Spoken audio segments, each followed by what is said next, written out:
Hello, welcome to the Swatches live stream. This is episode number 7. I'm Clint, this is Diana. We are professional illustrators and the instructors at Swatches Academy. So we're going to just be reviewing the submitted artwork that you, the viewers, have been sending in and people from the community. This is free to do. Any artist is welcome to send in their work, whether it's a single piece or whether it's their entire portfolio. All you need to do is go to the Swatches Discord, and to find that, you can just go to swatchesdiscord.com. It will send you to the correct place. And you want to look for the video critique submission channel under your art.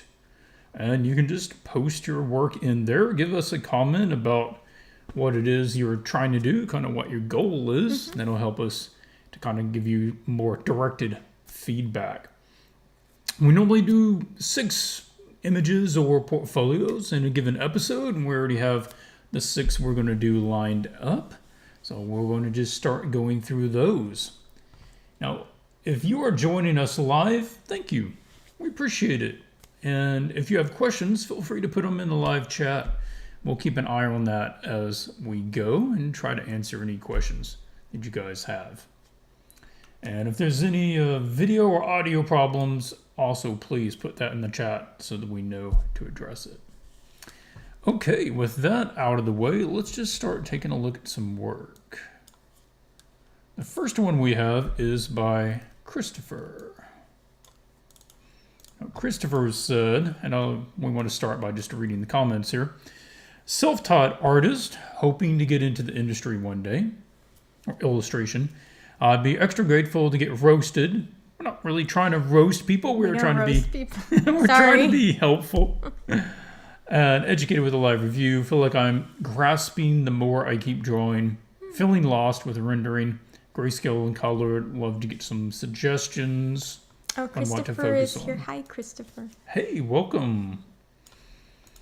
So, if you are new to our stream, you'll know that what we try to do is talk about the overall presentation, kind of the impression of the portfolio itself, and then get into maybe critiquing a few of the specific things in various pieces.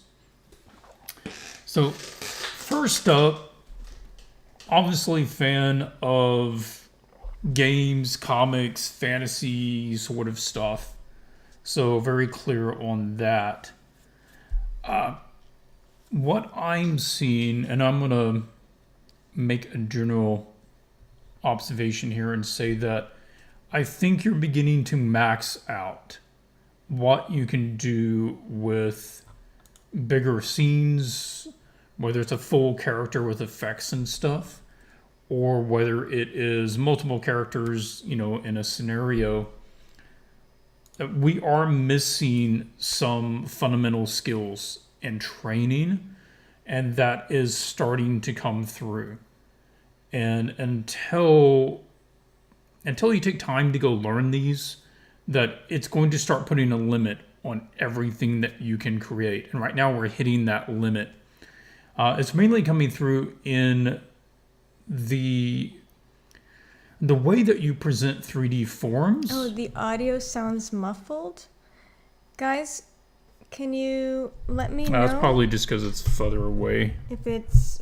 Let me try moving this closer. Let us know if that's a little better. Interrupt. I just want to make sure that they can hear us. Oh. Yeah, let me know if that's a little better. Wait, are you sure that this is the audio device you have selected? It's not the camera or anything? Just want to make sure. Sorry, guys. Sounds fine? Okay. Sorry for the interruption. Just making sure. So on this, you've shown a good amount of self-motivation, of being able to tackle learning and improving on your own. I assume you watch videos and stuff in order to try to pick up what you can. My suggestion would be, in order to really push to the next level, I would recommend training. That would be the fastest way to do it, is to go through some classes, go through some materials, courses, wherever is going to offer the best training for the direction, the subjects that you're interested in. So do that. Always make sure anyone taking any course anywhere or mentorship or whatever, make sure that that teacher is really, really good at what you're trying to do. All right, because that's what you're trying to learn from. Yeah, All just on a technical level, if you're asking for, or if you're wondering about specifics, we're talking about things like rendering the forms. So we're not getting a lot of three-dimensionality from the forms. It's looking very flat. This is a rendering thing. It's a value thing. So, you know, taking 2 steps back and saying, I'm going to study a bit from life. I'm going to do some still life studies, figure out how to make things look like they have volume, put the lights and the darks in the right spots. That'll really help a lot. Drawing from life, drawing studies. So I would reduce the amount of imaginative work. Yes. Until you start to really get a handle on some of those fundamentals. Then you can push your imaginative work so much further. The issue with doing fantastical work, and we'll call that anything that you can't really find a direct reference to, and this goes for anyone, is that you don't have a point of reference. So it's really becomes difficult to judge whether the thing is drawn right, or if it's wrong, what's actually wrong with it besides just a feeling that it feels off. And that if you are doing lots of studies from life to begin with, you kind of ingrain what correct is, so you have something to measure against.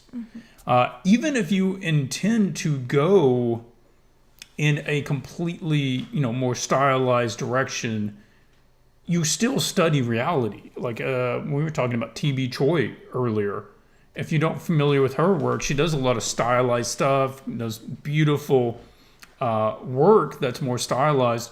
But man, she knows real anatomy. She knows all how to do it realistically. We're going to show some more examples of this later, okay? But for now, if you're asking the quickest way to improve is taking some foundational classes or studying from life, from photos of real things, and kind of slowing down a bit on the imaginative stuff, because the imaginative stuff is just hard to improve on core skills if you're just doing stuff from imagination, because you don't have anything to pull from, right? So anyway, that's the main takeaway. Like, don't stop, don't quit. We were all where you are, so all you need is more information, grasping more of these principles so you can push your work further. All right, I think that's about it here. Keep at it, keep the same motivation, keep the same end goal of the kind of stuff you want to do. No problem with that. But go ahead and pause the trying to do cool, big, actiony stuff. Step back. We have to do that. Every artist has to do that. Make sure they've got all this checked off. Okay, let's go to the next one. Just want to say hi to all the people in the chat. Some of our former students are in here. Anthony, Verena, Ed. Hi, Ed. Haven't seen you in a while. Miyuki always doing great work. Hey, Miyuki. Yeah. So really, really happy to see you guys here. Thanks for coming. Anthony. Oh, Verena's here? Yeah. Cool. All right. Brandy is up next. Oh, you know what? Before I go into that, I meant to show you some things in Photoshop. So, sidestep, Brandy. Sorry. Don't leave, Brandy. We're going to delay for just a moment. Okay, so looking over the work that was submitted for this episode and thinking about some of the portfolios we have talked about in the last couple of episodes, I wanted to go over this. So this is actually a shot from some stuff that we use with students in some of the classes. And I want to introduce some ideas to you if you haven't seen this broken down before. So in illustration, we often talk about the complexity of an image. We'll say, okay, this image is, low complexity or high complexity, or you need to be doing a certain complexity of image. And what we're talking about is just the visual, how much visual stuff and how difficult is that visual stuff to draw and paint in the image. And how many problems do you need to solve in one image, right? So down here on the lower complexity level, you've got things like single prop illustrations.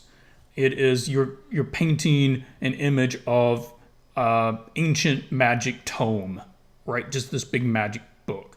Or maybe it is a ring of power or whatever, just some single thing. Or you could do a single character portrait, just the bust, no background. UI, UX, that is user interface. That would be all the kind of graphic design, like banners, icons, all that sort of stuff you would have in a lot of games.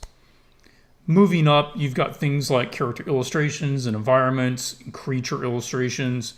On the high complexity side, you have those full scenes.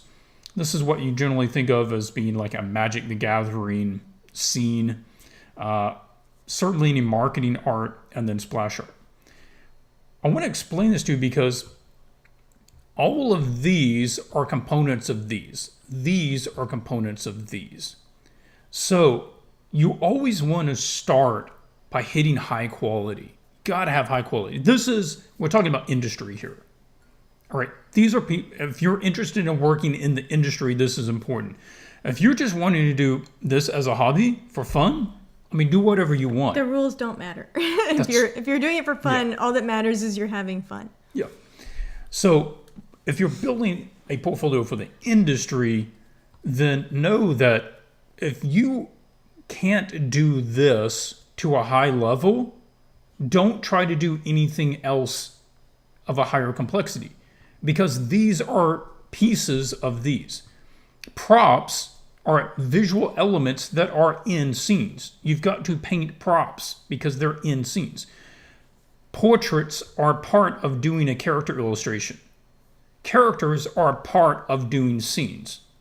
So what we see a lot of times is that students or amateurs who are trying to transition to a more serious level, they are trying to jump right to this, but they still struggle with doing these.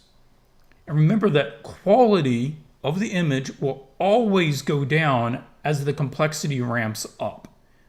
Just because there's more things to paint, more things to split your attention between. Or it has a tendency to do that. So it's more work, more problem solving to get the quality back up again on these high complexity things. There's so many problems to solve all at once, right?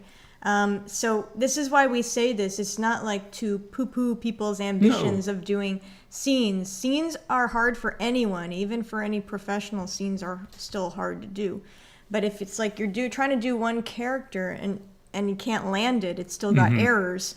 Adding more things in there with the character is only going to exponentially increase the errors, right? Yeah. So that's what we're talking about. And to get you working as fast as possible, if that's your goal, we need to bring the errors down a lot, like almost zero, if not zero, right? So adding more complexity before we're hitting that zero error place is only going to mess up our plans, our goals, right? So this is why we showed this, and this is something that if we had thought about this when we started, it would have been a lot less painful. We could have gotten into the industry a lot sooner by doing these more or less complex things instead of jumping right into very complex things. So anyway, this is just a little something for you to keep in mind. We don't need to go over it excessively, I don't think. No. Just do keep in mind, if you're trying to put together a portfolio, it is much faster to do a portfolio of this stuff. They're just faster to paint. There's not as many things. It takes a long time to put together a portfolio of entire scenes. Those images take a long time to paint. So if time is a factor, that's also something to consider. If somebody has questions about this topic as we go, feel free to put them in. Otherwise, you don't want to hang around on this too much. One tie-in to this is this, which is the subject matter that you pick. It's like whichever one of these that you're choosing, right? Whether you're doing character illustrations with no backgrounds or whether you're doing full scenes, that really determines in the industry who you're sort of competing against. Because we're all vying to work basically from the same companies, right? Same pool of clients. Yeah. So here's character illustrations, which is largely just a character over a blank background. And maybe there is a minor prop or two. Okay. So these two, those are both mine. That's like an early digital painting of mine and a more recent one. These two would be in competition to each other. So artist A and artist B would be going against each other. Now, artist B is going to win for that same client or project because they just have a higher quality at that subject matter. And the same way, if artist A is wanting to do a big scene with a creature and a person in the foreground, it's going to go to this person, right? Most of the time, those full scenes that are like kind of epic are sort of the domain of the seniors who have spent years and years and years practicing, and they can tackle something like that. And the same thing here, like if you want to do kind of a concept illustration of a big fortress, essentially this is who you're competing against industry-wise. Now that might be fine to practice if you're wanting to work on your skills, but think about the image that I put in my portfolio determines who I'm competing against. And look at what they make. Look at what the industry expects for that subject matter. We're not saying that you should be copying other artists. I don't want anyone to misunderstand. What we're saying is that you should play to your strengths. Yes. Whatever you can do at the highest level of quality that's possible for you, that's what you should do. And generally, that's lower complexity things when people are starting out. Yeah. Yeah, it really is. Like I say here, quality is mandatory. No matter. Okay, and we also we talked about this before the stream. We're calling this lower complexity. That doesn't mean it's easy, and it doesn't mean the simplest version of that is acceptable. Like it can't be basic. It can't be basic. It still has to be done with excellence, but it is just an overall simpler subject to render than this. Still difficult, but less difficult than doing this at, an excellent level. Yeah. Okay, we're going to move past that now and take a look at Brandy's stuff. All right, Brandy, you commented and said, looking to start a career in character design. I was initially pursuing illustrations, but my skills in illustrations are not high enough to be competitive. Yet, so I'm refocusing on character design. I feel like there is a major issue with my portfolio, like it's not focused enough. There's not enough characters or projects. It feels overall unprofessional. Love to hear some feedback. Okay, Brandy, there's a lot of self-awareness here, and that's great to see. Mm-hmm. So I want to say, already you're starting on the right foot. Your analysis is pretty good. Yeah. I would agree that your illustrations are not at a competitive level for the subject and the complexity of the scenes that you're trying to do. You are already further down the path in the direction of the character designs. So I'm with you, just double down on that. It does mean that in your portfolio, turn off everything else. I think you have really good skills, Brandy. Yeah. Just to clarify that, I actually think that with a bit more practice and instruction, your illustrations could be much, much better, maybe competitive. Yes. But I mean, that's up to you. If whatever you really want to pursue, I think you should just focus in one direction to start with. And like Clint said, I think the characters and the drawing is more advanced than the illustrations. Although I really love this work that you did on your thumbnails. Like so many aspiring illustrators don't do these, or don't do these very well, and you did a good job. So looking at your work, like you've got good drawing skills, good character skills. You've also got something kind of unique, which is the ability to draw these more unconventionally shaped characters. Yes. This more stylized stuff. Like some of this stuff is really out there, right? And it's hard for people who don't think that way to come up with designs like that. Mm-hmm. So you have an edge there in this stylized area. So I think you just need to refocus and kind of plan out your portfolio. Would be good, and we say this to a lot of people, to have a clear goal of, 5 or 6 companies that you think would be a good fit for you or that you would enjoy working at, and then try to tailor your portfolio. I'm not saying draw whole new things, but like organize your portfolio, organize some of these things in a way that is appealing to them if you want to be a character designer. Yeah. So with this, I mean, I'll tell you, like, your use of shapes and being really bold with your shapes and really committing to them, being able to simplify them, that is a direction that a lot of artists can't do very easily or very naturally. I certainly come from a background of traditional painting and realism, so I find this very challenging. Oh yeah, I can't do this. That's just not the way that my brain and training works. So I would say lean into that. This one seems like it has a completely different technique than like what I see here. And what I see here, that's very different. This, ever how you went about making this, that is much more marketable than the other illustrations. It's a very good render. So some combination of some characters like this and this sort of thing. If we could have maybe not quite so many on a page together, if we could separate them and show more iterations for each one. I'm not saying you have to do all of them, but like pick your 5 best ones and show us the process. Like for concept art, we need to see more of the process of some design versions, different iterations, some exploration sketches, and then maybe a final rendered one like your other one, like this one over here, like a render like this.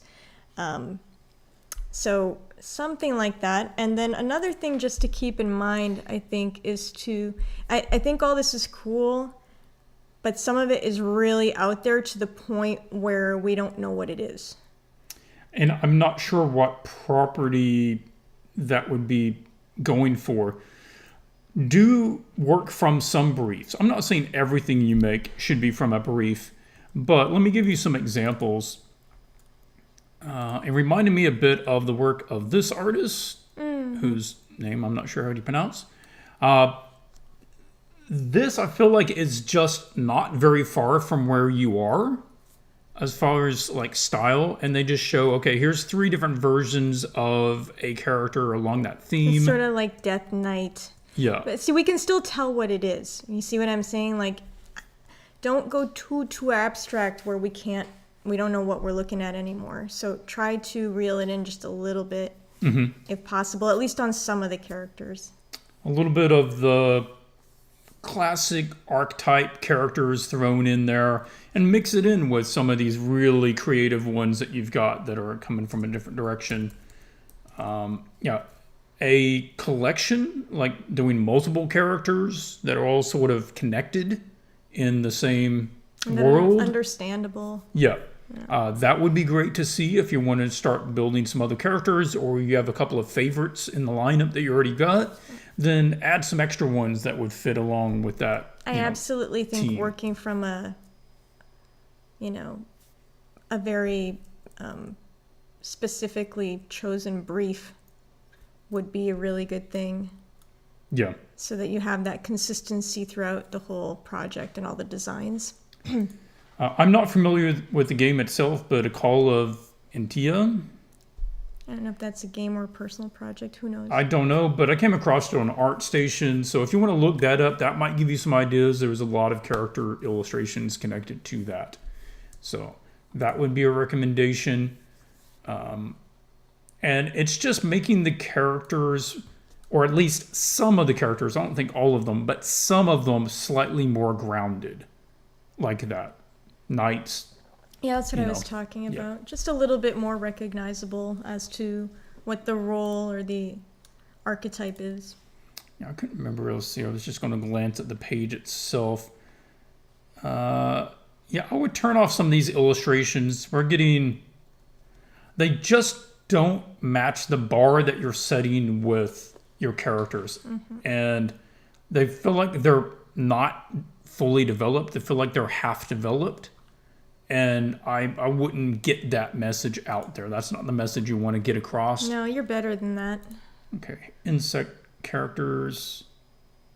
It's like, again, they've got some really nice stuff here. You have a really good use of colors and shapes and patterns. Very creative. Yeah.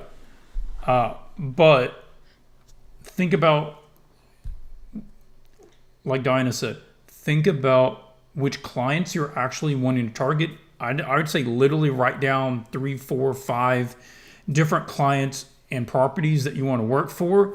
Look at what their main needs are, the kind of characters that they produce and need illustrated and designed, and start designing some along that. We're not saying you have to change who you are as an artist or what you like. We're just saying, like, throw them some bait. Yeah. You know? Yeah. Give them something that they need. Show them something that looks like things they need, so that you can hook them with that bait. Yep. All right. I think that does it. Brandy, hopefully that's helpful to you. You seriously have some really nice skills. The way that you can get a lot out of just even some of these silhouettes and just the amount of character you're getting from these shapes. I love it. So. Still think once you get a little bit more settled into your career, definitely keep going with the illustrations. Like, you have a lot of good stuff going on. You just haven't seen them all the way through.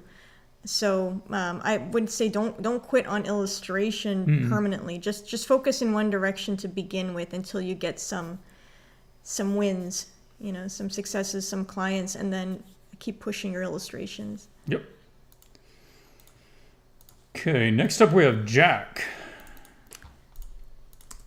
Hello, Jack. Jack is here in the chat. I have a collection of work that needs to be updated on my portfolio. Has some older work that needs to be axed. And we all do that. That's just a side comment to anyone. The more work you produce and the better you get, you just start phasing out your old stuff. You don't need to keep everything you make on your ArtStation or whatever page you use. Your portfolio out there is a work in progress, and you just update it as you improve. That's fine. You'll update that soon. Good. My goal is to tighten up my fundamentals and be able to produce larger, more clear, emotion-filled illustrations, as well as bumping up my materials and believability. I said that I'm stuck between a few points. Too many directions that I wish to go in. Well, welcome to the party. That's a classic. Everybody is there.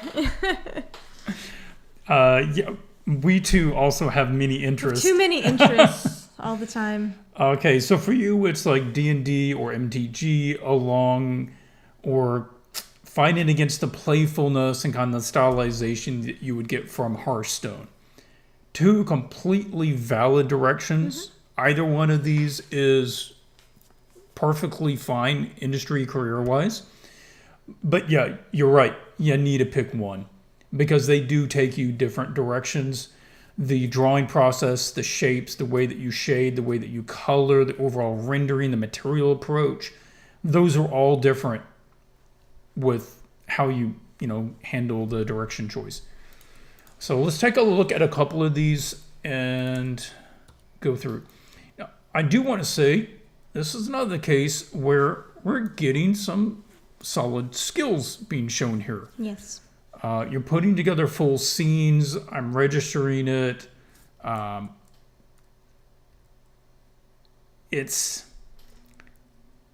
You're close. You're close with a lot of this. Lots of nice things going on in each image. Yeah. Like, I would say most of this is really good. I think you're right where you said that you were looking to develop kind of the narrative aspect of your images or the emotional aspect. So I think that in particular is one thing that we're noticing throughout the images, kind of carrying through, is that narrative issue or disconnect. Okay. Let's best way to do this. I'm going to go through and note a few things. And this isn't to, to roast you. That's not the idea. But I think there may be things that you're not really noticing or you're not taking as being a serious issue that could potentially be a more serious issue to a potential employer. So up here with a scene like this, the idea of this scene, the concept of this kind of necromancer sort of mage or a summoner bringing this spirit, the scene's fine. Or good idea. Overall layout's fine, all right? But it is, right now it's half developed. And it's starting from the very front with the concept. The concept isn't fully developed yet. I'm not really clear who she is. I don't know why she has chains on her arm. Like, was is she powerful or is she weak? So it looks like she's controlling this little skeleton guy. And she's got like a book that looks powerful. Yeah. But then she looks like she's got her hair in her face and she's got chains on. She looks like some kind of slave that just broke free. Is she weak or powerful? You kind of got to pick one direction for it. We're not quite clear. We're getting kind of conflicting narratives. And is she supposed to be undead because it looks like she was, bisected and then her mouth is sewn? There's perhaps too many narrative elements you're trying to add in. Of the chains is one aspect. The fact that her mouth is sewn is another aspect. The fact that she's got a magic book is another. And potentially dropping some of them or being able to find a clearer way to communicate whatever that part of her character or her backstory is. This is hard stuff. Like, this is not like a technical thing where we can say, hey, it's your anatomy, go work on it. It's not that. This is now planning the image and thinking, what am I putting in here? What does it say to the viewer? And is that what I want to say? Like, what am I actually trying to say? Is this an image of this powerful necromancer girl? Or is she, a weakling? Is she some kind of weird creature? We have to decide kind of one or the other. The more ambiguous we leave things, the harder it is, or the more confused it is, the harder it is for the audience to connect and understand it, right? All right, talking about the scene construction itself, let's just pick out a thing or two here. The skeleton that she is raising is closer to the camera than she is. However, the skeleton, or particularly in the skull, is the same size as her. But if it's close to the camera, it really should be bigger. So what we've got is it feels like this character is smaller than she is, and I get the impression she's a fairly small character herself.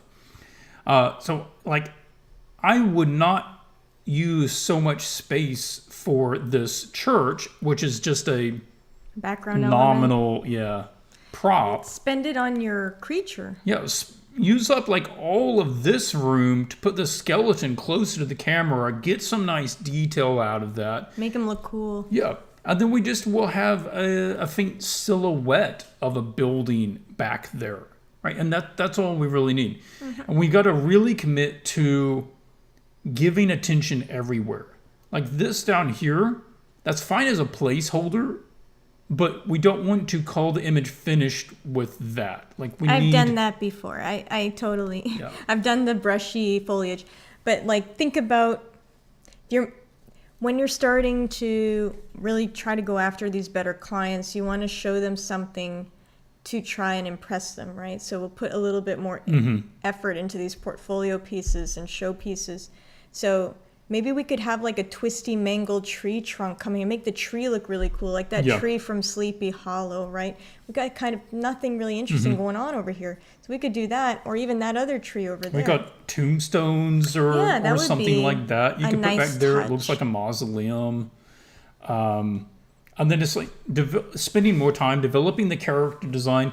When I was at this stage, back when I was trying to work on my skills, build a portfolio, all that, the way that I started approaching it that helped me was to think about 10%. And that I would literally write a list about the different aspects of the image. And I would ask myself, how could I make this 10% better? And in this case, it would be like, how could I make the church 10% better? And that might be the design, that might be the way that it's lit, it might be the colors, whatever it is. How would a pro make this 10% better? How could I make this ghost skeleton 10% more effective or engaging? How could I make her character design 10% more professional or better? And when you do that, when you actually just give your full focus to one little problem, you can usually solve it pretty quickly. And then you just write out those answers and you start implementing that stuff. Then collectively, all of those changes really end up making a big change at the end. Gotta turn my screen back up. Thought I had it down a little earlier. Okay. We're gonna. Don't spend a long time. So on the subject of narrative again, when I mentioned that this piece had kind of a narrative disconnect, we have an action more or less taking place here, right? We have arrows coming at this guy's shield. He's protecting this child, presumably, from said arrows. How could we emotionally get more out of this? Seeing the character's face, right? We can't see his, so we're already denied that. But this character, why does she have her back to the camera? Turn her around, have her like holding onto his knee or his thigh, like, ducking behind him. Big wide eyes. Let us see the child's face. Don't avoid it. That could add so much more to this. On a technical note, I think he's really well done. I do think you could improve on the face because you got more interesting faces. Yeah, the helmet face area. You got a more interesting face on the shield and on the knees than you do on the actual face of the character. So that face has to be at least as good as that one, if not better. So I would recommend trying to push that if you want to revisit this piece. If not, just leave it and take that information for the next one. Now, going forwards, you do really need to pick a style. One of the things that's kind of standing out to me is how that is causing a bit of a conflict in this scene in particular, because the rendering style and shapes of this character don't seem like they even belong in the same image with this character. Those are two very different approaches, and it feels like there's a cartoon character in a semi-realism scene. And then what we have behind them is, I don't know how you made it. It looks photographic. Photographic or photo texture or something, so that what we have is like painted cartoon stylized, semi-realism, and like photo derived, all kind of meshed together. Kind of breaks the illusion that it's a consistent world, that everybody there belongs there, right? So when you have these very different elements from separate styles, it breaks the illusion. Yep. And then I'm going to pull up this one. I do want to make a couple of notes here. I really like all your colors. I want to say, like, so many people really muddy a bright scene like this, and you have beautiful colors going on. So that's really good. And overall, the market scene is lovely. Yeah. Okay. This is a decent subject. You got like a little, I think it's a guard who is standing under this gate, kind of watching the happenings of this market area. Okay, that's fine.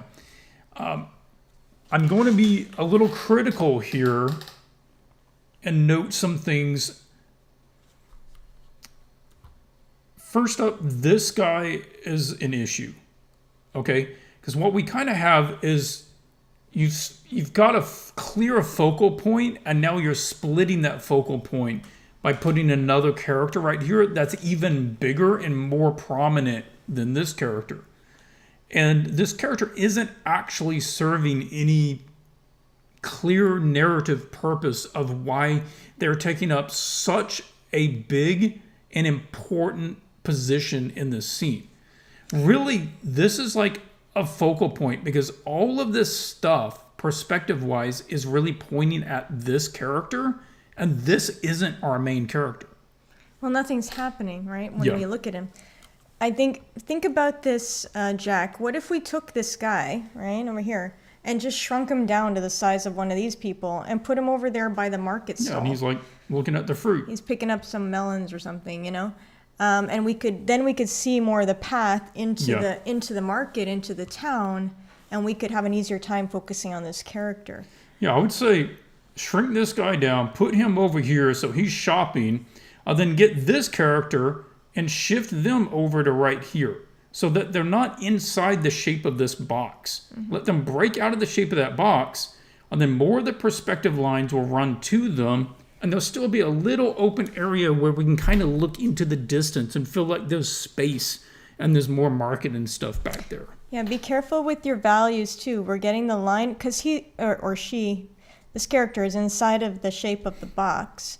So we have no silhouette for the character.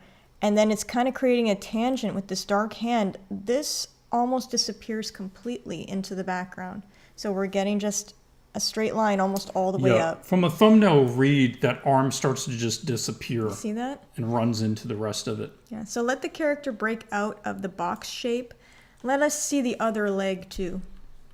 Yep. We need to see that. And that guy, I don't know what he's doing shopping. He doesn't need to be there. He can go back near the fruits and hang out over there. I think it would really elevate this scene.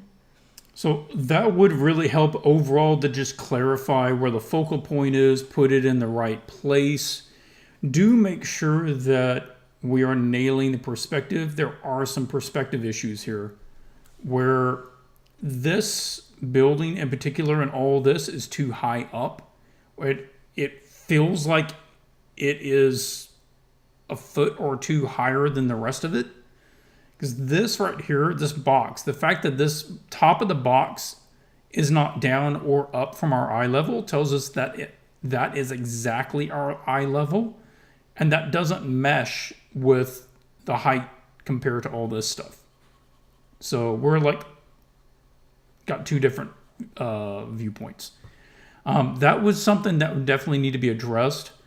And this just tells me that more time needs to be spent in the concepting and the sketching or composition sketching phase. Because that's when we need to really work out, where is my focal point? How am I putting attention in the right places? It's just easier. What is a perspective? It's easier to solve those problems when it's just a line drawing than once you are like this deep in.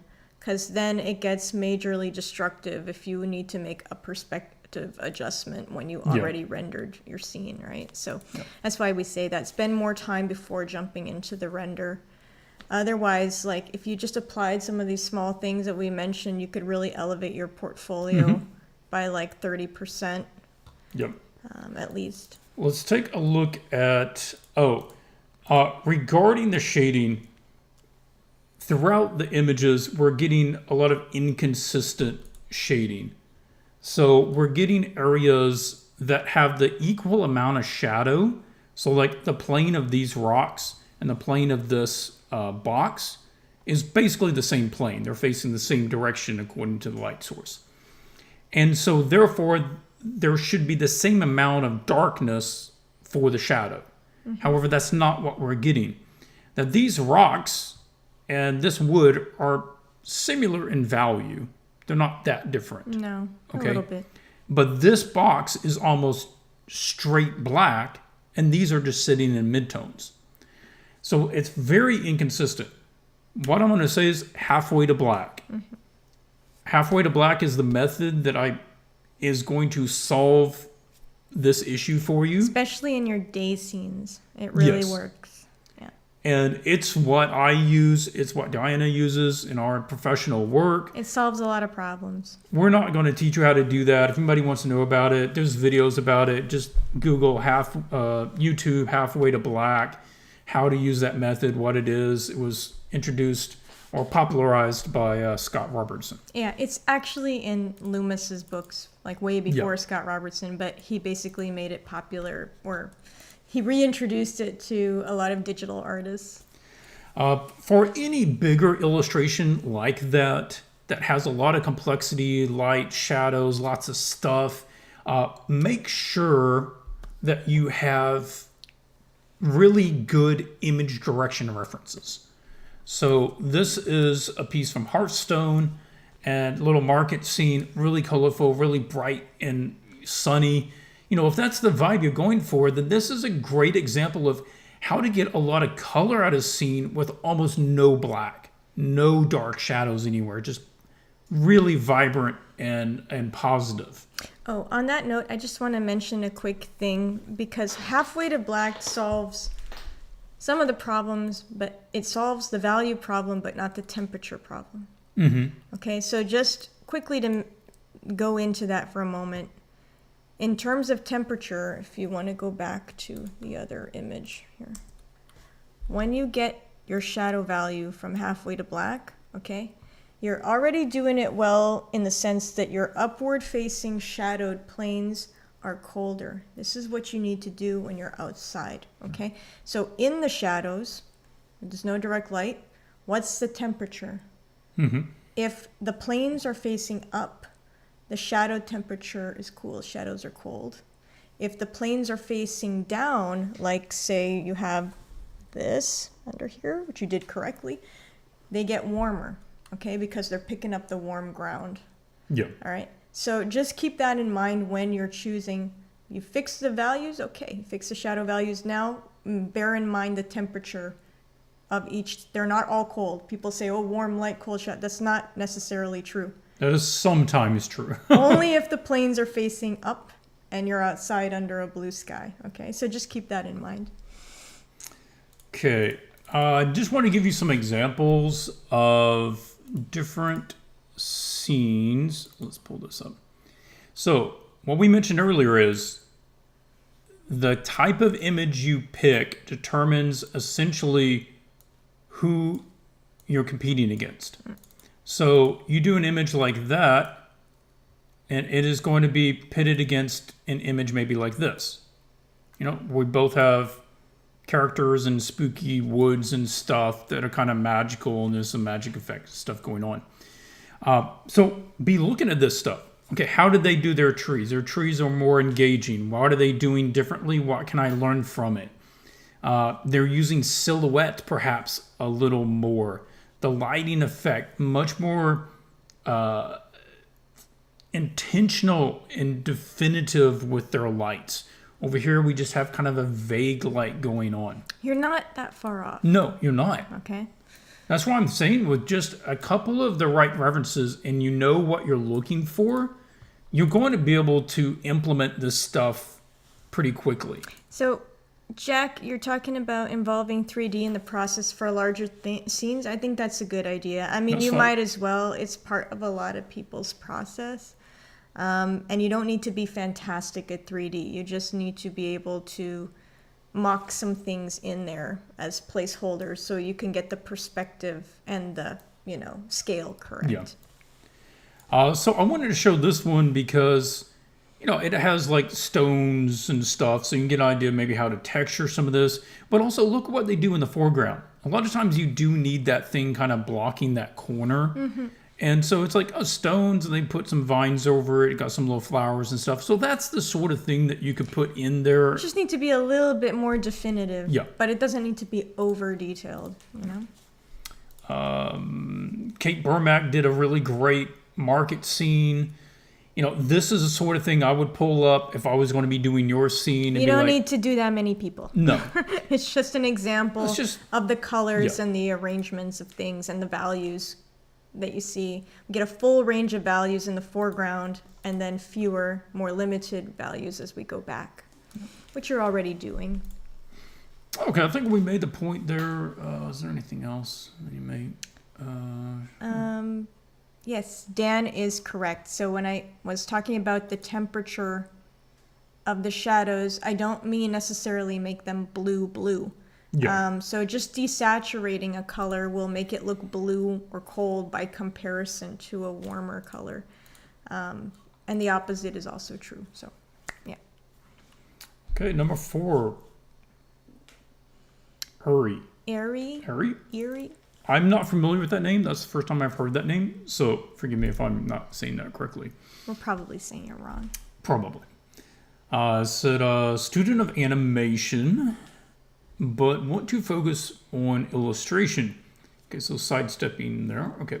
I like doing card game illustration and splash art. Please give me all the feedback to help me improve. I do many fan arts.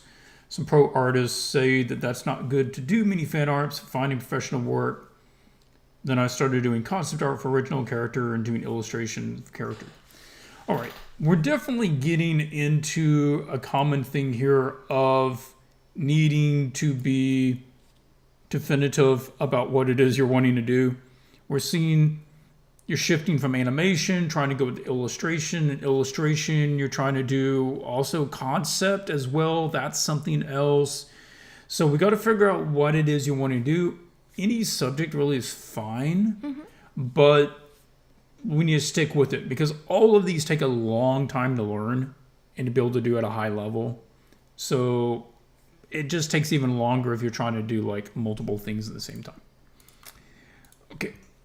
Oh, I just quickly want to say to Jack, yeah, as a final notes, yeah, keep an eye on your perspective, focus on your narrative, making sure that you're communicating clearly, watch your shadow values, and yeah, I would say working from a brief, we always say this, don't put added pressure on yourself to make up your own brief, just go to our Discord and get some of the pre-made briefs. We're going to be releasing more soon and, make something for that. You've got really good skills. I don't know if I mentioned that enough, but you do. Well, you're in a good place. So, yeah, you're super close. It's just making some tweaks. Okay, so let's go to Airy now. Okay. Indonesia. All right. I'm going to start here and say that I don't know how serious you are about doing this as a profession. We don't know that with any of the people that submit the stuff. It's really hard to ask because we can't directly talk to them. So if you are doing this really for fun, it's not a big deal whether you end up working or not, because maybe you have other income or whatever, I don't know. Then do whatever subject interests you, right? And don't pressure yourself. Have a good time. All of that. If you are wanting to take this really seriously because you need or want to start getting work and paying bills and stuff with this, then we do need a higher level of seriousness and focus. And we've got to be willing to make changes with your overall processes and where are you putting time in your studies and practice. Because right now, you're tackling a lot of big scenes from the standalone characters that are kind of a splash art, like foreshortening sort of camera thing going on, to full-on action scenes like characters doing spell effects on other characters and backgrounds. This stuff is difficult and really complex, like we looked at over here. That's way up here. In order to do one of these well for anyone, you need training in all of these things. And you need to be proficient at all of those in order to do an image of like that well. Right now, I don't think that you have been able to do all that training yet. So these are kind of falling a little flat. There's getting to be errors in here that are compromising the image as a whole. And when we look at this, it like image after image, we see that there are errors in the fundamentals. Like Yeah. this is where a lot of images get held back, is by fundamentals. It's not necessarily that the idea is bad or that the technique necessarily is bad. It is that we're hitting the wall with generally 4 or 5 things: perspective, anatomy, form rendering, values. So this is where, we can see on every image that there are problems in these areas. And the issue with that is, when you have problems in these areas, they're not going to get resolved by doing more complicated images. Because when you do an image like this, go back for a moment. Okay. You do an illustration like this. To do this image, you're practicing the body one time. You're practicing the face well, this is not even a whole face, so this is 0 on portraits, right? So practicing the body one time, we're practicing hands one time, we're practicing fabric one time, we're practicing metal one time, we're practicing a sky one time, right? So we're practicing all these things one time, and we spend a lot of time on an image like that, and we only get like, a small percentage better at each of those things, right? Now imagine I spent a whole day just practicing anatomy, or I spent a whole week just practicing anatomy. How much better at anatomy I would get than doing only one image like this, right? Well, that's what we talk to our students, particularly in the fantasy illustration class. Even if they were to paint a new fantasy image every month, then over the course of an entire year, they would have practiced 12 faces. Well, that's not a lot of faces, and it's also staggered out too far where you're going to get any compounding improvement from doing it. Whereas if you were to just sit down, like you said, and practiced all day, well, you could practice more than 12 faces in one day. So you could literally make more improvement at any given subject, probably in 1 or 2 days, than you would get on that subject over a year of doing entire scenes. And this is why we advise our students, when they have gaps in their fundamentals, is that it's a lot more productive to their advancement to spend more time studying those fundamentals by themselves than doing full images, full scenes. Full scenes should be 10% of your time. 90% of your time should be spent on foundational exercises to learn this stuff so that you can make better scenes, right? Yeah. So it's just learning all those individual skills so that you can bring them together into a bigger scene. So going forwards, we'd suggest keeping this as complex as I would really recommend going. I would keep this as a goal right now. Just the character standing, not doing any crazy actions, no crazy angles of foreshortening. Just character at a normal angle on a simple background. Okay. When you can achieve a high quality at this, then you can start adding more characters. You can start adding more action. Okay, so we need to get this right first. And that includes the fabric needs to be realistic, the costume needs to be realistic or more realistic. The face needs to be more correct. We need to get our values under control. We need to address the background with a little bit more specificity. It needs to be specific. So that's what we're talking about. I did want you to pull up TB Choi to show this example. What we're talking about studies. We're not just saying this to say, oh, you need to go study. You can't do scenes. That's not it. I mean, we're showing a process that works, and the best of the best do this for a reason. Okay, so look at TB's work here. I know we talk about TB a lot because she's a great example. She does a lot of the kind of work that a lot of young artists want to do. They want to do that stylized art and those scenes. They want to draw like her. But look at what she practices in her studies, like scenes just in black and white. Mm-hmm. You know, just framing, just narrative without rendering, just focusing on communication. So that's one of the exercises she does, storyboards. She'll do expression studies, right? Not rendering, just getting those faces right. Practicing anatomy. She's got some wonderful fabric studies and other things like that around. I don't know if they're on this page, but probably. Yeah, so we've got anatomy painting, right?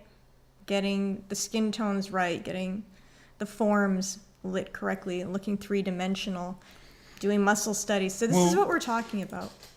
And this goes to something else that we always try to tell our students, which is if you see work that a pro is doing that you really like, don't try to imitate their results.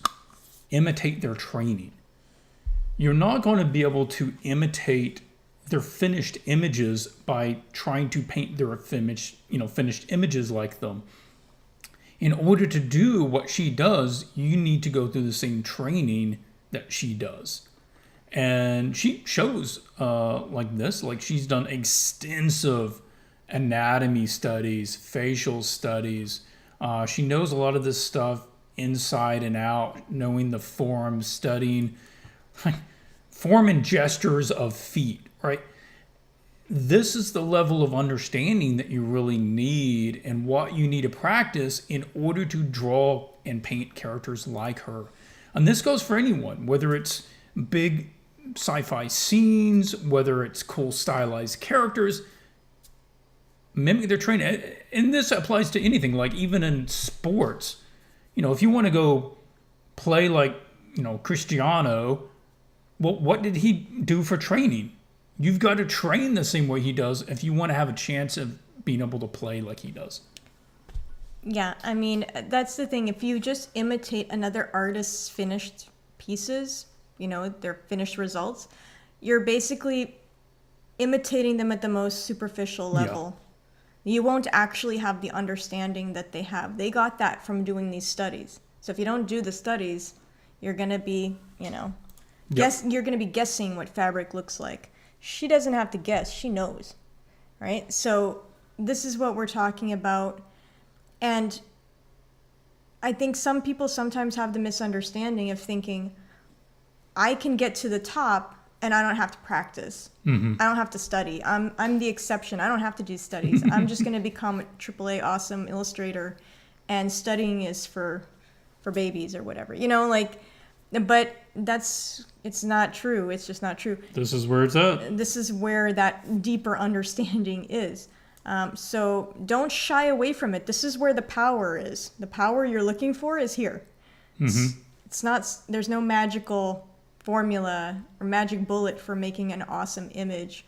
You really just have to learn the stuff. Yep. Okay. Hopefully you guys take that to heart. It is so true. The more quickly you internalize that and start studying that direction, the faster you're going to get to your goal. We call this out not to discourage anyone, not to put down anyone, but we have both seen and know artists who have literally spent like a decade trying to paint full scenes, not improving because they won't slow down, learn the component pieces, like doing portraits, doing hands, doing all these things in order to improve it. And they're just doing that little piecemeal, learning one thing, practicing one thing once a month on one image. It's just really heartbreaking, honestly, to see people spending a decade not really getting any better, not reaching their goals, and just getting older and making like really marginal improvements. So we don't want that for anyone. We've seen it before. It's not pretty. So we're just trying to tell you, like, this is the way to get there. Yep. Yeah. Okay. Let's go to the next one. We have Lisa. Again, that's just a guess from my pronunciation. Saying, currently looking for review. Goal is to create a portfolio that helps secure a job in the game industry. Sounds like you're very focused. You know what you're looking for. While I have done some contract work for small developers, I'm looking for a more stable position in a small studio with fixed employment. That seems very reasonable. Unfortunately, I haven't had much luck, even with a trainee position, not even a call. Okay, well, hopefully we can change that. I'd like to know what I can do to increase my chances of becoming part of a stable game team and contributing with my art, as I feel my current work isn't very impactful. What do you think about it in general? Subject matter wise, what should you do? Okay. This is totally, you've got your head in the right place. Yeah. We can tell you're serious and you have a very sensible outlook. One of the biggest things here that Lisa is doing, guys, that shows a maturity and professionalism is the idea of how can I become more beneficial to a potential employer. It's not all about their self-expression. It's not about their creative voice. They're understanding that I'm trying to get into an industry and I've got to bring some kind of quality or value to a potential employer, and how do I increase that so that they want to have me as part of their team. So a lot of different stuff going on here. It seems like you have spent the last several years trying various things in order to figure out, what clicks with you, what you have a higher aptitude for. That's completely normal. I tried a bunch of different stuff. I tried a variety of styles. We all have. Yeah. That is, but you're right. You're now at the point, the experimentation phase needs to die down a little bit. And now it's time to zero in with a little more focus. So a lot of this stuff I would recommend turning off. So we can recommend what we think are the standouts and where you are providing the most value. So we can clearly see from your work, it's clear that you are a professional. Your stuff is clean, it's organized, you're demonstrating some good skills, especially when it comes to some of your creature designs. So there's nothing messy or that looks student-y or overly student-y in here. So that's a good thing. But what we are seeing is kind of a scattershot approach where you're firing shots in a lot of directions, and most of them are like competent, they're okay, but they're kind of basic. Yeah. And you're not really pushing through strongly on any one direction.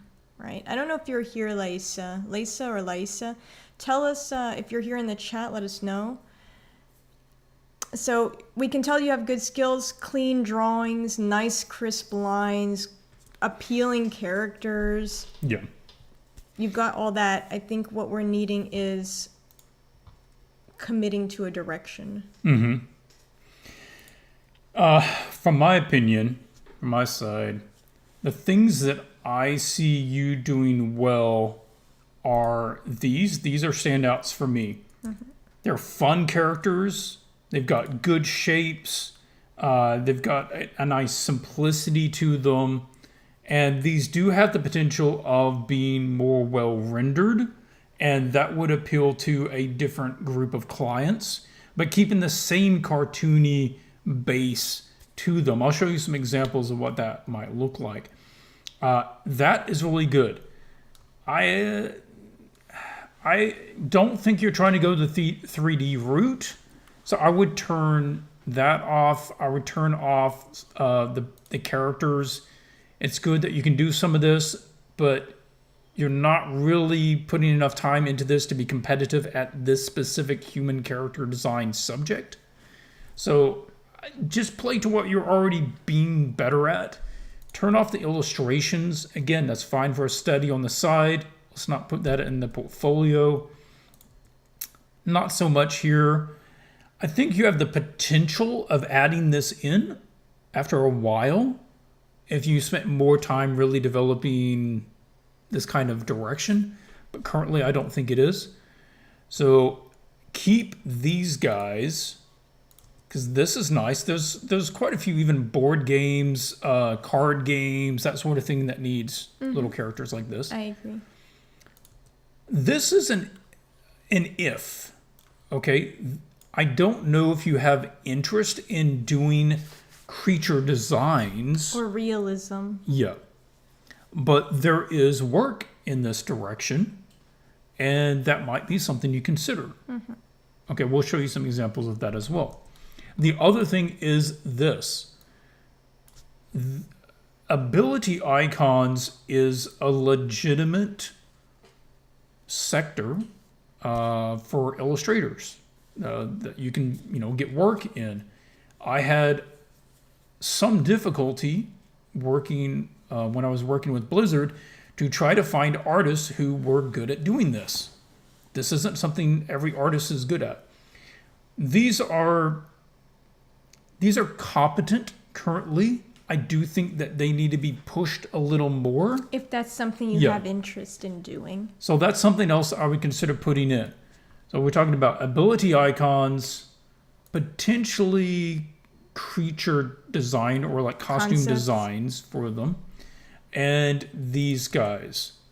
Let's look at some examples. Consider pushing the render of them. Like, this is basically the same kind of drawing underneath. Same big cartoony shapes, but maybe with a render a bit more like this. I see that could have a fairly high marketability for clients, and that might take some practice, but this is not that difficult of a render. This is really draw it out, put in the base colors, and then putting in about a 30% black shadow pass, and then doing some painting on top. Really basic color material rendering. Okay, same thing here. Okay, that is certainly something within, I think, what you are capable of doing. That would be in line with what you like doing, that clients would find useful. If you're thinking that you would consider doing some more like animal designs. Animals and their accoutrements. I love this. I love this horse so much. This mage horse is like my favorite horse. This is so nice. For these, you don't even need to draw the horse. You can literally use a photo and just modify it or paint over it or a 3D photo bash model. it. Yeah. What people don't often think about is there is a lot of this stuff needed for a lot of these big games. And somebody has to design all this stuff that goes on all the steeds. Yeah, it could be the warrior's horse or the king's horse or the mage horse or the necromancer horse, or or I think in your portfolio was a different animal. I don't know what it was. Not a horse, something else. But regardless, it doesn't need to be a horse. It could be a camel. It could be anything. So that is something else you could potentially put into a portfolio. So that would be our feedback. Make sure before you start making new images, before you start creating a new portfolio, write down who your client list is, your potential clients. This is important. So take some time to figure out, who is my portfolio even for? Who do I want to work with? What am I trying to get here? If you don't know which company you're trying to get to hire you, basically, it's what's happening right now. You're just kind of aiming at a general idea of a client, but not anything specific. And so no one is grabbing onto you, right? So this goes for everyone. You're thinking, what's a good strategy for my portfolio? We have to have a client in mind, preferably more than one. Because if we don't get that one, then what are we going to do, right? So we have to have a portfolio that it doesn't have to have a super broad appeal, but not so specific that it's only for one thing. So, a portfolio that has appeal to more than one client, and we need to know who those clients are, what they need, so we can show them that in our portfolio, show them that we can give them that. So that's what we're talking about. Right now, it's all over the place. These are targeting very different things. I don't know which clients specifically some of this is targeting. But if you want to get that full-time job, you want to get a better client, then that's what you need to do, is be like deliberate, specific about it. Mm-hmm. Okay. Again, hopefully that's helpful. I think that if you did that, you started creating more pieces that follow that kind of direction we talked about on those subjects. You removed everything other than the stuff that's really aiming that direction. Once you created a new set of images over the next 6 months, I really think you're going to start seeing some more traction. Mm-hmm. I would be surprised if you didn't. Yeah. Yeah, you have the skills to do it. Mm-hmm. Yeah. Okay. Last up, we have Nina. All right. Nina, are you here in the chat? Let us know if you're watching. Nina says, I will be graduating from the Art Academy. I'm not sure which one that is, but that's good. In 2 weeks, you'll be free. Actually, by the time that you wrote this, you're probably... Maybe you're free already. Maybe you're free already. I've just updated my portfolio. It'd be extremely helpful if you could receive a review of it. Working towards becoming a 2D character concept artist / illustrator. Attaching 2 of my works in my gallery. Would love to hear some feedback. Okay. Again, we usually say this to everybody. Concept art and illustration are sister industries. You see some more veterans who, dip on both sides. But if you're just trying to get in, pick one or the other. Because they're 2 different portfolios. If you want to think of like an example of what that would be like on the illustration side, someone like Aurora Folney. Yeah. And on the concept art side, it would be somebody like, one of those grads from New Edge, that have like 5 pages of character designs for every one finished design. Mm-hmm. So that's kind of the differences that we're talking about in terms of setting up your portfolio for which, specific job and client you're aiming at. Yep. Okay. Now we pulled off some of these into a folder here. Now you put this one up on the Discord a while back, got some feedback on this, going from this version to this version. And I want to tell you, just from that, massive improvement. Mm-hmm. This is 100% the sort of extra push that you need on every single piece that you've got in order for it to become more competitive. What I'm seeing from a lot of these other ones, just design and rendering wise, they're still at this version. They're at that base. I understand what I'm looking at. That's the basic idea, but they've not been as developed. We need that kind of extra push. The other thing is, can you do that by yourself? Okay, because this was with feedback. There's a couple of people in the community that gave you like feedback to do this. We need to see, like, you need to show yourself that you can make that kind of jump and that kind of push on your own. But it's like there was some other thing connected to that. Well, I do want to mention that I also gave Nina feedback on that piece. Yeah. And several other people did as well in the community, as well as the other piece.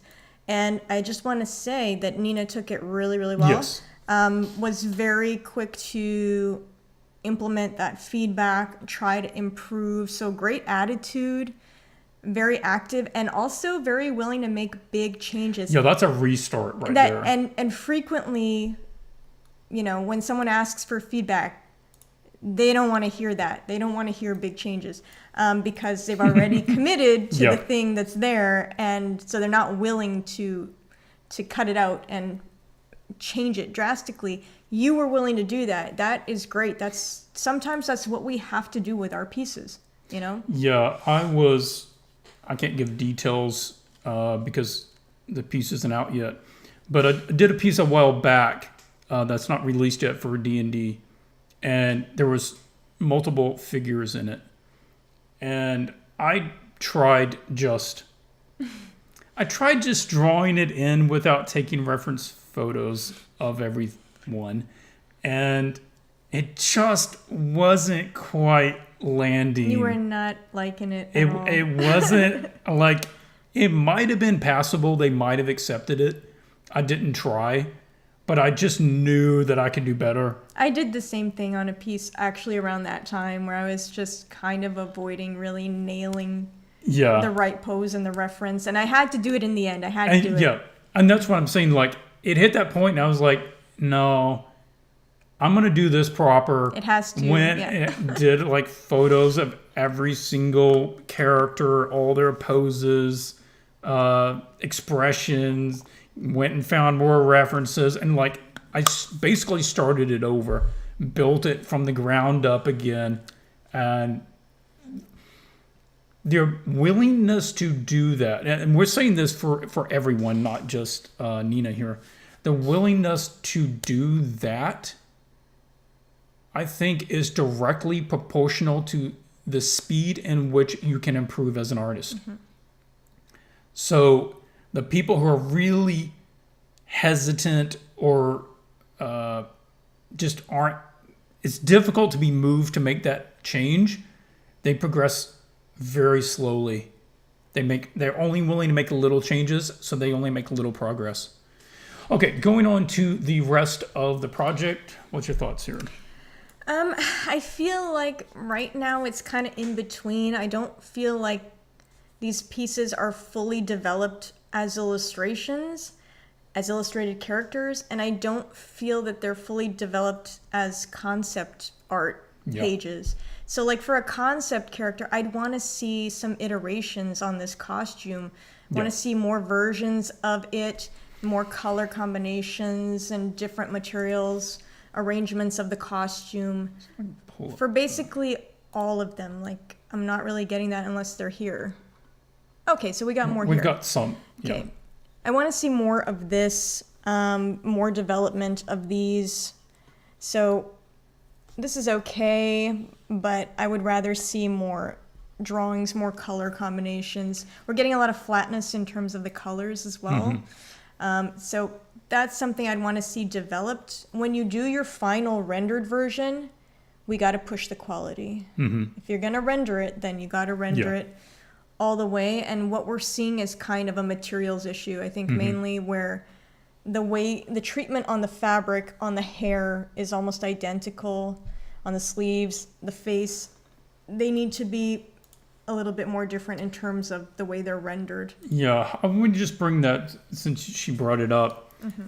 In just a technical rendering, we're getting like a very monotone kind of striation pattern to everything. Like all of the hair strands are about the same size, at the same thickness, and that same amount of visual complexity and that same visual kind of striated pattern is on every piece of cloth, no matter how it's hanging, which direction, where the fold should be.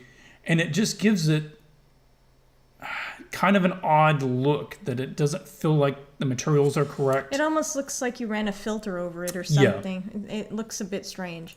So that's something to address, looking more at proper references of clothing, really noticing how the fabric falls, maybe some hair studies, simplifying maybe the hair a little bit.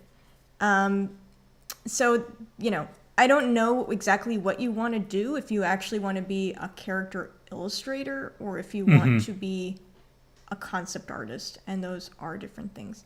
So one or the other, no matter which one you pick, your final has to be pushed a little bit further. There's not enough time being put in. I think it's a time issue and a reference issue. Okay. On the subject of the subject matter itself, I feel like I should at least say something about this, and this is just in general, that when we're putting together a portfolio to shop around, to send to people, and to send to clients, we have to, again, think about which clients are we trying to attract with this? Like, who are the companies? What do they need? Do they need this that I'm providing? I understand the context. You explained it already on Discord. I'm not going to go over the details right now, but the themes in this portfolio are a little bit heavy. Yeah. And we generally kind of don't recommend that students do that on a portfolio that they're trying to get industry work with, because there are certain themes which are, uncomfortable for everyone involved. Mm-hmm. So generally we advise people to stay away from themes that, make your portfolio shine. You don't necessarily want to add sexual violence, violence against babies, children, pregnant women, things like what you're mentioning here with, forced abortions and rapes. And so those sort of themes, it's the same thing with like racial violence. You don't want to depict a lynching in your portfolio. I mean, sure, these things happen, but is your portfolio for the industry really the best place for these types of images? Because think about it. If you go to a convention, you go to a professional meetup, and you're meeting with art directors, you really want to have to explain what's going on in these images, to 20 different people. Mm-hmm. How comfortable are you going to be with that? Do you really want to send an image of a woman having a miscarriage, like you have here, to a female art director that may have actually experienced this in real life? It's very uncomfortable, okay? So I'm telling you this not to come down on you. I don't think you thought about it in those terms, and that's why I'm mentioning it, because we do have to think about these things. We're human beings, and there are certain topics that are just a little bit... We're putting together a portfolio for entertainment, right? Yeah, we are talking about making images to go in a mainstream art portfolio, probably to find work in the game or film industry. And when you do that, what you're essentially showing in your portfolio is how you can solve a problem for a client. It's, you need a character like this. I can paint a character like this. Well, this is not really client focused. It's not really showing that you're thinking about what their needs are. That isn't to say there isn't a place for art to tackle heavy subjects.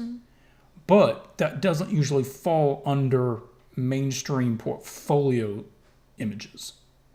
So, and that's why you don't see these images in, professional portfolios. There's a reason why, right?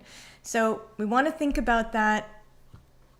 In general, I think you need to kind of decide on who this portfolio is for, what kind of job you're really after, if it's illustration, if it's concept art, and really focus in on one of those paths and really spend more time on your images.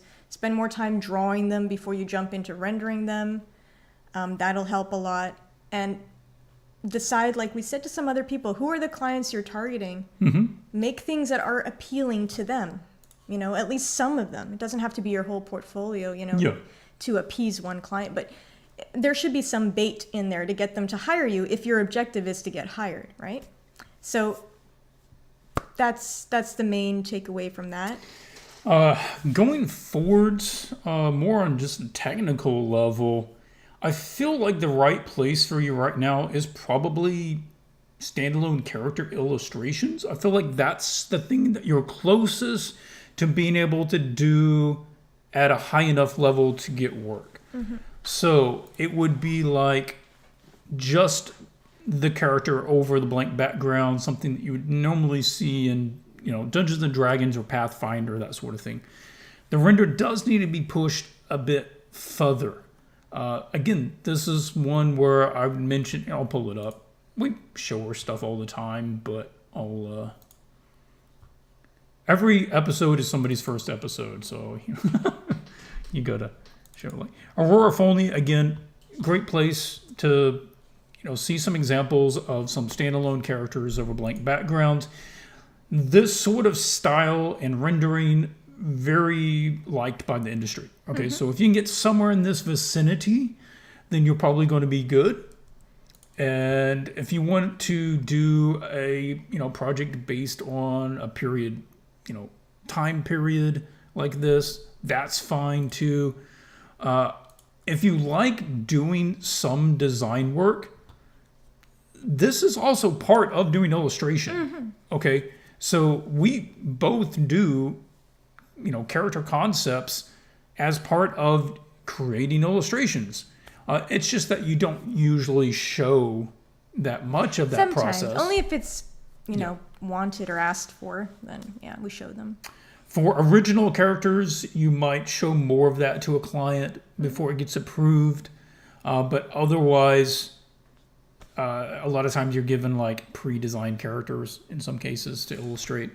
I would recommend, depending on what your goal is, to be an illustrator or concept artist, that you take a class specifically with, someone who's doing that professionally. I don't know who your teachers were at your college, but you still need a little bit more development in those areas.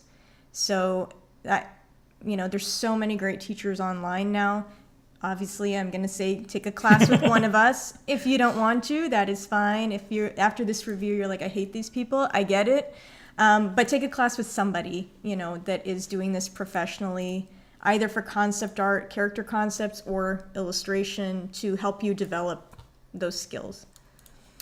Okay, I'm going to be a little picky here and point out a few things. There's a lot of work in this scene, and it's the kind of scene that takes a while to put together, certainly if you're not doing it in 3D. Definitely. I just got to give you props for that. You did this all by hand, and a lot of people would not even attempt that. They would just throw it together in Blender. To the question there, Luis, it is Aurora Folney. You can see the name right there.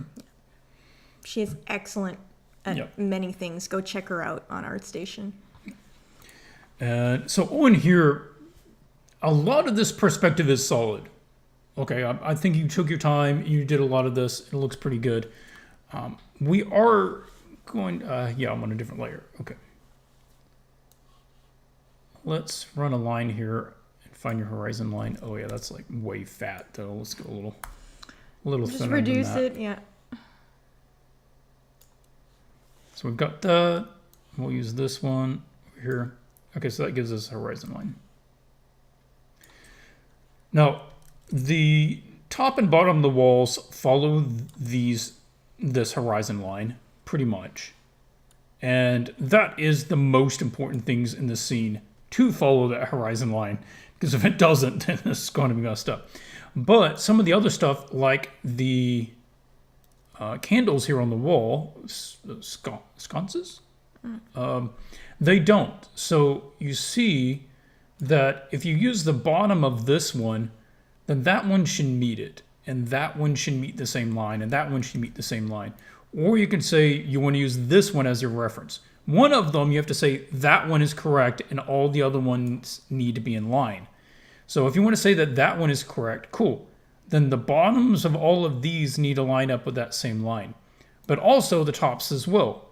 So what I'm doing is I'm pointing on my screen, like you can see where my finger is. Well, you could say some of the candles are more melted than others, but at least the bases need to match. Yeah, so that's the top. If they're all at the same length and they're all fresh candles, then that's the height of the candles. That's where the candles would be.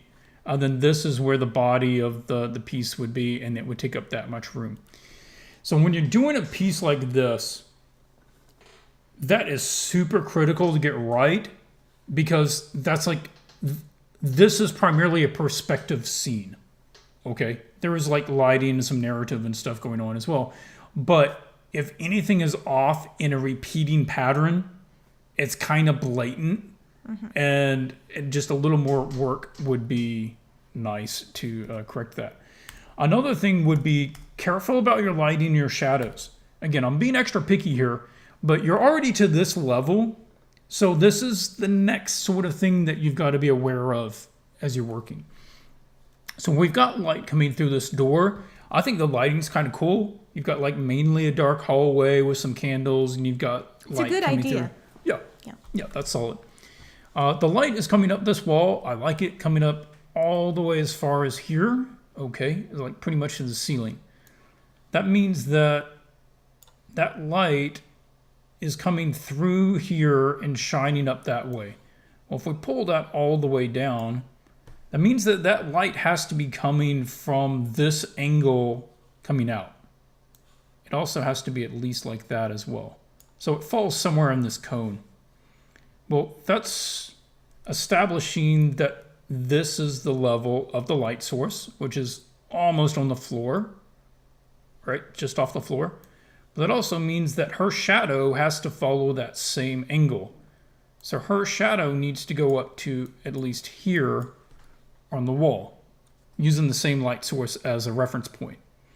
Right, that's where we're going to start getting more tricky with the... It's tricky. Yep. So things like that is what's going to eventually, up the piece and really put it in. I don't know if this is a child or not, or if you intended for this to be a child.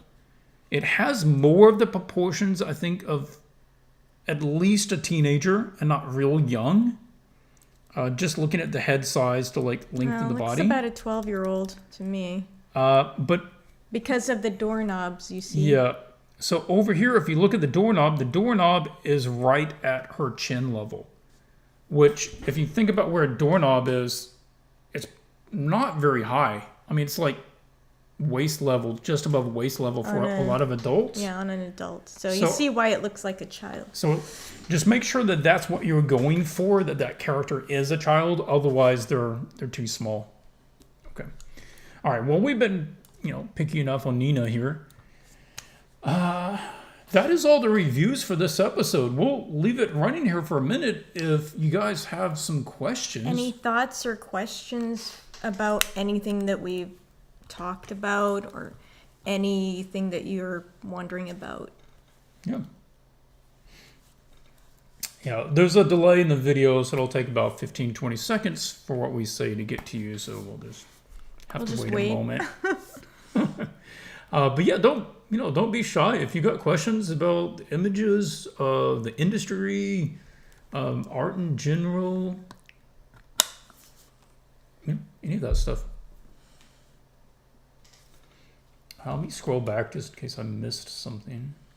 We're going to try to do another video next week. I think it might be maybe an hour or two later than usual, just because we have family obligations that day, but we should still be able to do the video later. Oh, Jack had a question. What resource, if you had to choose any, would you recommend for learning narrative design and communication? Oh, gosh. That's a good question. I don't even know. Some of that is covered in framed ink.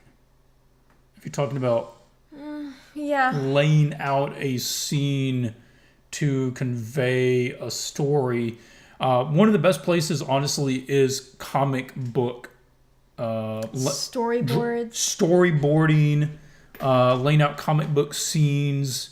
Because that's really what that is about, storyboarding and comic books, whatever that's resource. All about narrative. Yeah. Yeah. There was a series of books called Framed Ink by a French guy whose name I don't remember. No, he's Spanish. Spanish? Yes. Master, something like that. I know there's Master is in his name, but I don't remember his name, so forgive me. But if you look, he has more. He has a couple of books about perspective and framing. They are a little bit advanced. Yeah. Especially the second one. But, I mean, you can get some information from there. I don't have a specific class to point you to that I can vouch for. So I'm a little hesitant to send you to anyone if I don't know what the curriculum is and I don't know the teacher. But, I mean, look around and check out some reviews, see if there's any good storyboarding classes. Mm-hmm.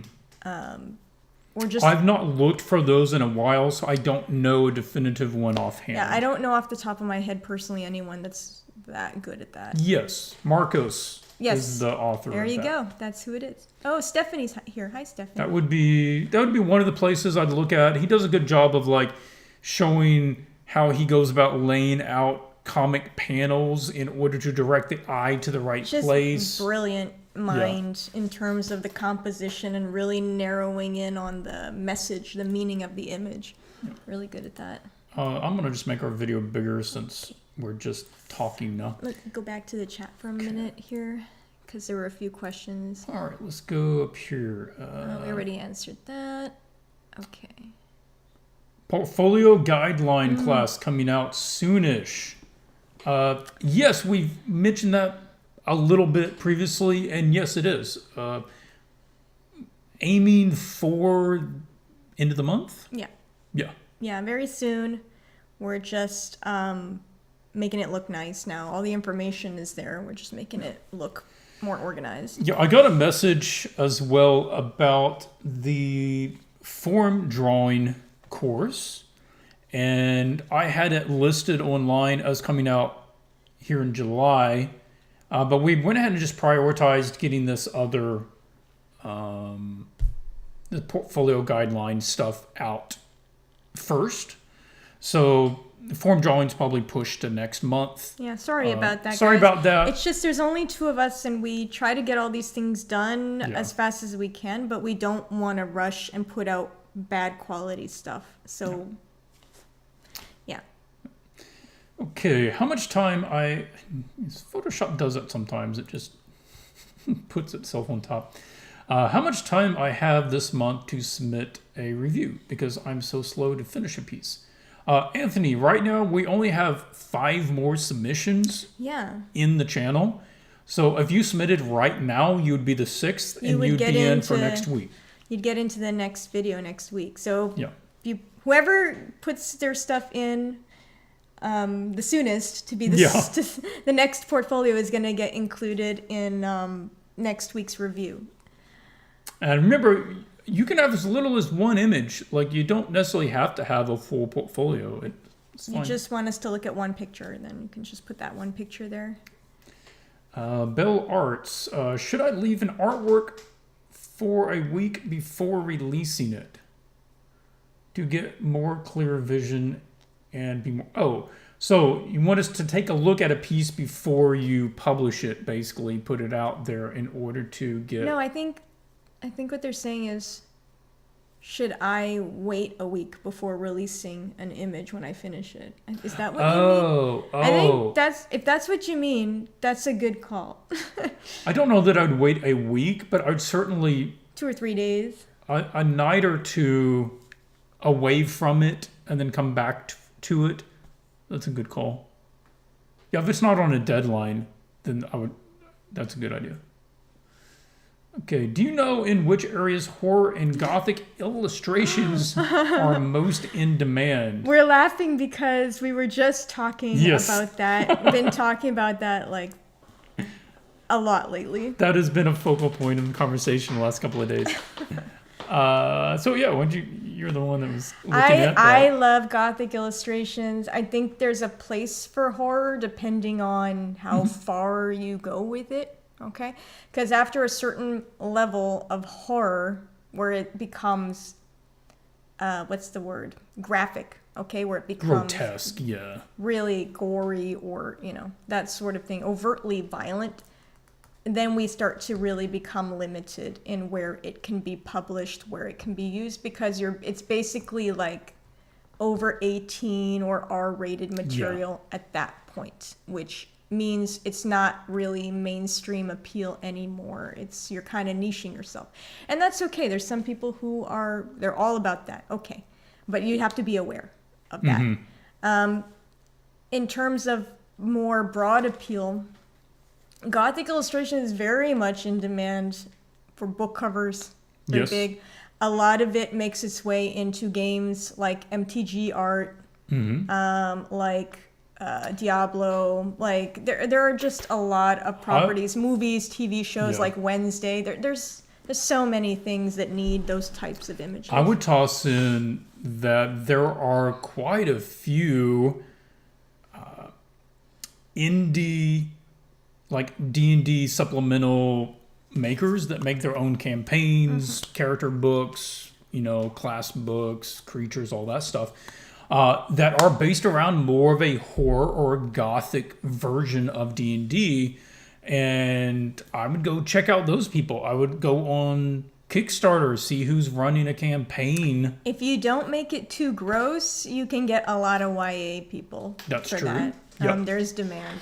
So there is demand for it. You just have to decide how far you're going to go with the gross aspect of it, and how tame you can keep it. And that will really determine how big your marketplace is. There's probably more work for more of just like dark fantasy and gothic suspense rather than straight horror.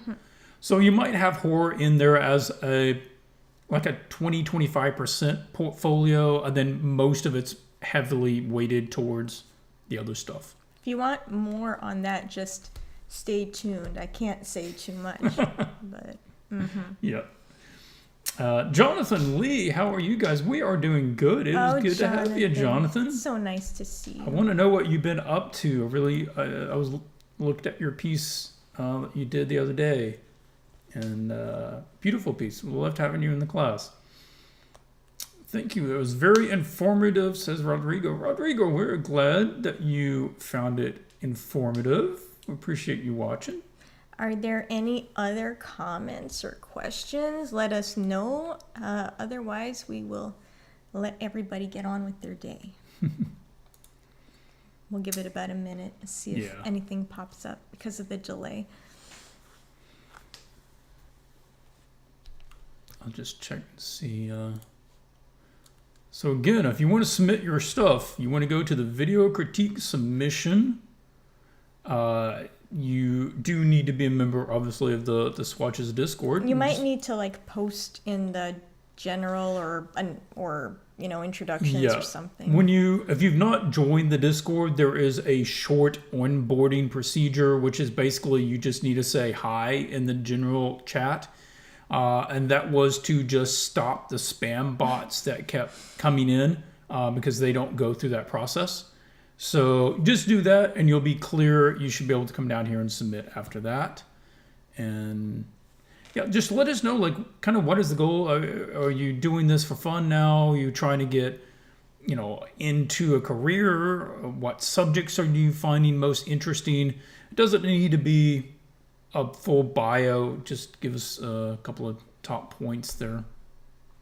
So yeah, I think we only have 5. We've got 1, 2, 3. Yeah, so we just had the 5. Whoever's the next person that submits will be in for next week. Well, I don't see any other questions, so I'm going to assume that they have all been asked. I think so. Well, we will catch you next week then. And we appreciate you joining us. We hope that you found all the feedbacks helpful. Until we see you then, keep drawing.